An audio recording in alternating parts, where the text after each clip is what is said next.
Hello दोस्तों, आज मैं एक पिता की हार्ट टचिंग स्टोरी आप लोग के साथ शेयर करूंगी। यह दिल को छू लेने वाली कहानी एक पिता के जज्बातों की कहानी है। इस कहानी से आप लोगों को बहुत कुछ सीखने को मिलेगा। इस कहानी को लिखने का मेरा एक ही मतलब है कि मैं पिता की भावनाओं को आप लोगों के साथ बहुत ही सुंदर स्टोरी में प्रोप कर आप लोगों के साथ शेयर करूंगी।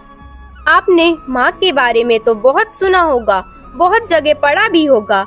माँ के लिए अच्छी अच्छी हिंदी कहानियाँ लिखी गई हैं, लेकिन पिता के बारे में बहुत कम ही लिखा गया है। तो दोस्तों, यह हार्ट टचिंग स्टोरी उन फादर्स को समर्पित है जो अपने परिवार के लिए जी जान से काम करते हैं, खुद की इच्छाओं को मारकर अपने बच्चों के सपनों को पूरा करते हैं। यह कहानी शुरू होती है जब मैं घर से गुस्से में बड़बड़ाते हुए निकल आया और बस स्टैंड की तरफ आगे बढ़ने लगा।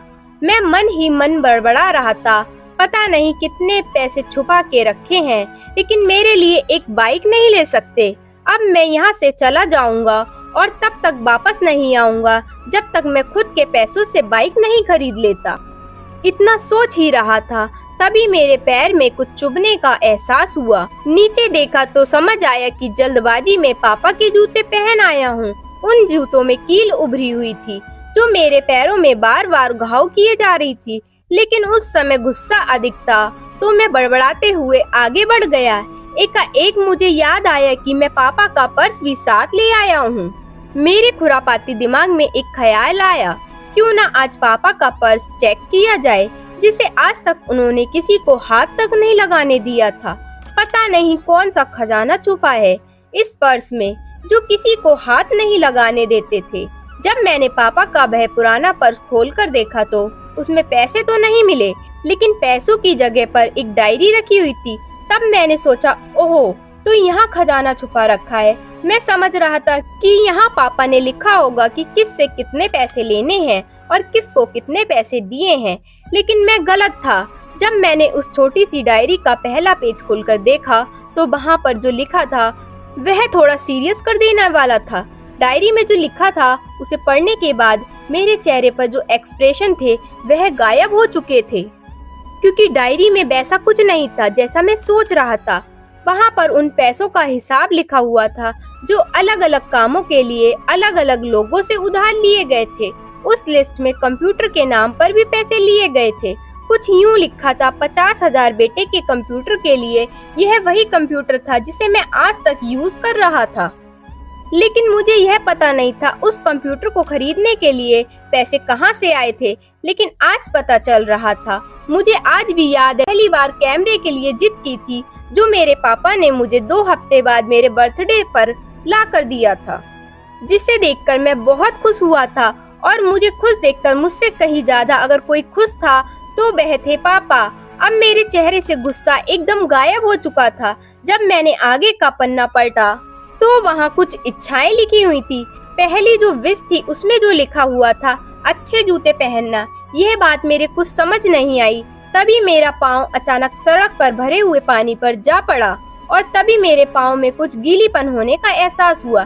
जब मैंने जूता उतार कर देखा तो उसका तला टूटा हुआ था। यह देखकर मुझे डायरी में लिखी बात याद आ गई। तभी मुझे माँ पापा की कई बातें भी याद आ रही थी कि कैसे माँ जब कहा करती थी पापा से, अब तो जूते पुराने हो गए, नए ले लीजिए, तो पापा अक्सर ये कहकर टाल दिया करते थे, जूते अभी और चलेंगे, अभी कुछ दिन पहले तो लिए थे। मुझे आज समझ आ रहा था कि कितने दिन और चलेंगे। साथ ही साथ यह समझ आ रहा था कि पापा पर्स को क्यों छुपा कर रखते थे। तभी उस डायरी को पढ़ते हुए बस स्टैंड पर बड़ी बेंच पर आकर बैठ गया। अब उस डायरी का आखिरी पन्ना बचा हुआ था। उस पन्ने को जब मैंने पलट कर देखा तो वहाँ कल की डेट लिखी हुई थी। तारीख के नीचे लिखा हुआ था 50,000 रुपए बाइक के लिए। बस इतना पड़ा और दिमाग सन रह गया। अब मेरे इनमें कोई शिकवा गिला नहीं बचा था, बस मेरी आंखों से आंसू चले जा रहे थे। मुझे आज तक नहीं पता तब मैं क्यों रोए जा रहा था। अब मैं जल्दी से घर की तरफ भागा, लेकिन जूतों की वह कील पाँव में अब तक घाव बनाने में कामयाब हो चुकी थी। मैंने जूतों को रास्ते में ही निकाल कर फेंक दिया और भागते लड़खड़ाते हुए घर जा पहुंचा। लेकिन पापा घर पर नहीं थे। मैं समझ गया वह कहाँ थे। मैं सीधा पास वाली बाइक एजेंसी की तरफ भागा। पता नहीं आज कहां से इतनी ताकत आ गई थी कि मैं भागते हुए थक नहीं रहा था, और वह भी बिना जूतों के नंगे पैर। जैसे तैसे मैं बाइक एजेंसी पर पहुंचा। पापा वहीं थे। मैंने पापा को दौड़कर गले लगा लिया और मेरी आंखों से आंसू रुकने का नाम ही नहीं ले रहे थे। पापा समझ ही नहीं पा रहे थे आखिर हो क्या रहा है, मैं क्यों रो रहा हूँ। मैंने पापा से कहा, पापा मुझे मोटरसाइकिल नहीं चाहिए, आप अपने लिए जूते ले लीजिए। अब आज से मैं जो भी करूँगा अपनी मेहनत से अपने बलबूते पर करूँगा। दोस्तों, बस इतनी सी थी ये कहानी। यह हार्ट टचिंग स्टोरी लिखते हुए आज मेरी भी आंखें नम हुई। मैं आज आपसे कहना चाहूंगी, ठीक ऐसे ही होते हैं हमारे पिता। हम अक्सर देखते हैं कि हम अपनी माँ से हर बात शेयर करते हैं और माँ भी इसके बदले में हमें बहुत प्यार देती है। लेकिन एक शख्स ऐसा होता है जो हमें छुपकर प्यार करता है, वह होते हैं हमारे पिता। ये परिवार में एकमात्र ऐसा व्यक्ति होता है जो अपने बच्चों से उन्हें बिना जताए छिपकर प्यार करता है, खुद की इच्छाओं को मारकर बच्चों के लिए सपने देखता है और उनकी खुशी में ही खुश हो जाता है।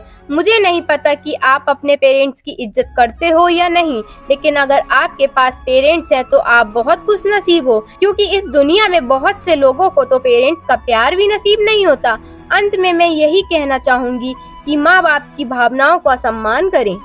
मेरी इस कहानी का लिखने का मकसद यही था कि मैं आपको बाप की फीलिंग से रूबरू कराऊं, क्योंकि माँ के बारे में लेखकों ने बहुत कुछ लिखा है, लेकिन बाप के ऊपर कोई नहीं लिखता। इस कहानी को लिखने के लिए मुझे अच्छी खासी मेहनत करनी पड़ी है। अगर आपको जरा सी भी ये हार्ट टचिंग कहानी पसंद आई हो तो नीचे कमेंट करें और अपने दोस्तों के साथ सोशल मीडिया पर शेयर करना बिल्कुल न भूलें।